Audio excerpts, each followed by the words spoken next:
શર્मा साहेब special POCSO कोर्टे आरोपी ने छेल्ला श्वास सुधीनी के ज्यां सुधी आरोपी जीवतो होय त्यां अने मरी जाय पछी एनी लाश एना वालीने आपवानो हुकम करेलो छे।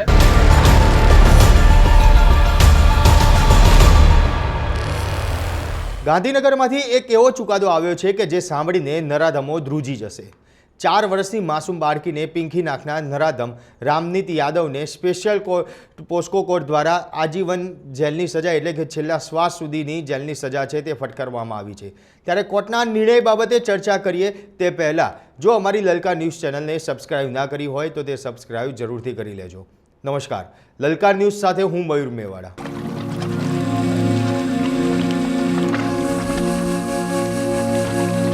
ગાંધીનગર સ્પેશિયલ પોસ્કો કોર્ટ દ્વારા 5 મહિનામાં જ 4 વર્ષની માસૂમ બાળકીને પીંખી નાખાર રામનીત યાદવને આજીવન કેદની સજા સંભળાવી છે। આરોપી જીવતે જીત જેલની બહાર નહીં નીકળી શકે તે પ્રકારે સજા છે તે સંભળાવવામાં આવી છે। આરોપી માત્ર તેનું મોત થયા બાદ જ તેનો મૃતદેહ છે કે જે તેના પરિવારને સોંપવામાં આવશે તે રીતે કોર્ટે જે આ સજા છે તે સજા સંભળાવી છે, એટલે કે આજીવન કેદ છે તે સજા સંભળાવી છે। કોર્ટે જે સાયન્ટિફિક પુરાવા છે અને જે સ્થળ ઉપરથી પુરાવા મળ્યા હતા તમામ જે પુરાવા છે તે ભેગા કરી અને તેની ઉપરથી આ જે ઐતિહાસિક નિર્ણય છે તે નિર્ણય લેવામાં આવ્યો।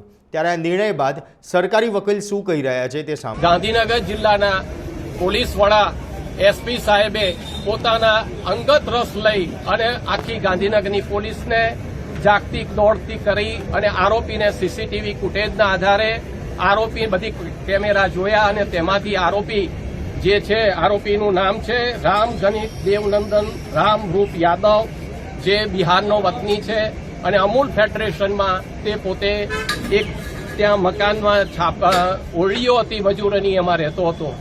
એમાં ગાંધીનગરની પોલીસે ખૂબ જ મહેનત કરી અને આરોપીને તપાસ કરી અને કેમેરાના આધારે એને અટક કરેલો, એને પૂછપરછ કરેલી અને એમાં એણે આ ગુનાની કબૂલાત આપવા માટે પોતે ગુનો કર્યો છે એ જગ્યા બતાવવા માટે તેણે જણાવેલું, જેથી પોલીસ સાથે આ આરોપી તે લઈ અને પોલીસ સાથે નીકળેલો એલડીઆરપી કોલેજની સામે જે જંગલ ઝાડી હતી એમાં એ જગ્યા એણે બતાવી અને એ વખતે એ ભાગવા માટે ત્યાં પોલીસના જાપ્તામાંથી દોડીને ભાગેલો।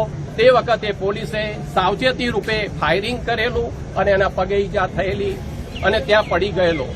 એ પછી આરોપીને ત્યાંથી પકડી અને આખી તપાસ ચાલુ કરેલી।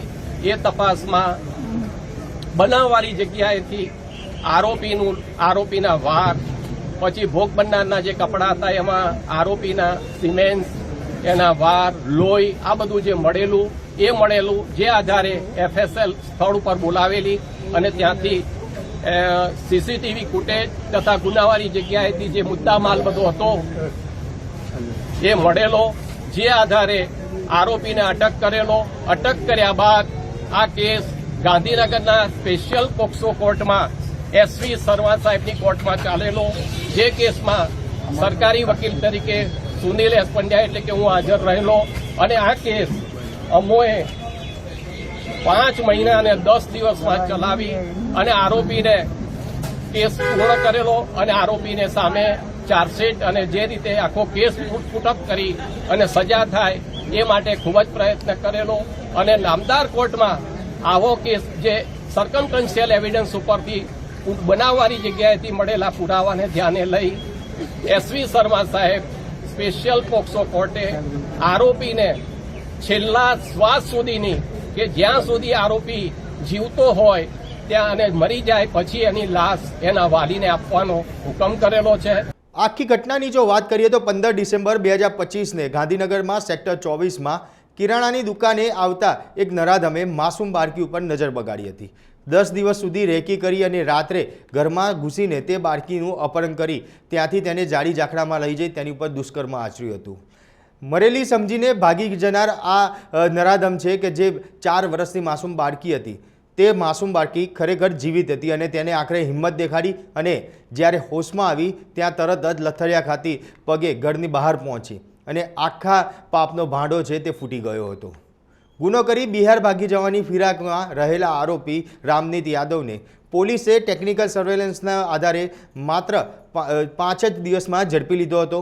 એટલું જ નહીં, જ્યારે પોલીસે તેને ઘટના સ્થળે રિકન્સ્ટ્રક્શન માટે લઈ ગયા હતા ત્યારે ત્યાંને પોલીસ ઉપર હુમલો કરી ત્યાંથી ભાગવાનો પ્રયાસ પણ કર્યો હતો. ત્યારે સામે જવાબી કાર્યવાહીમાં પોલીસ દ્વારા જે આરોપી છે તેની ઉપર 3 રાઉન્ડ ફાયરિંગ કરવામાં વારો આવ્યો હતો અને આરોપીને પગના ભાગે ગોળી છે તે ગોળી પણ વાગી હતી અને આખરે તેને હોસ્પિટલ ભેગો કરવામાં આવ્યો હતો.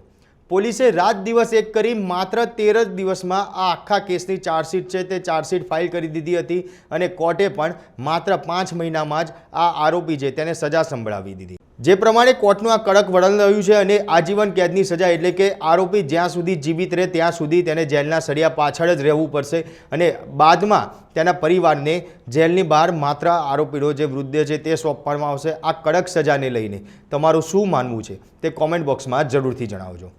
આપના પોતાના પ્લેટફોર્મ લલકારને લાઈક કરો, ફોલો કરો, સબસ્ક્રાઇબ કરો અને શેર કરો.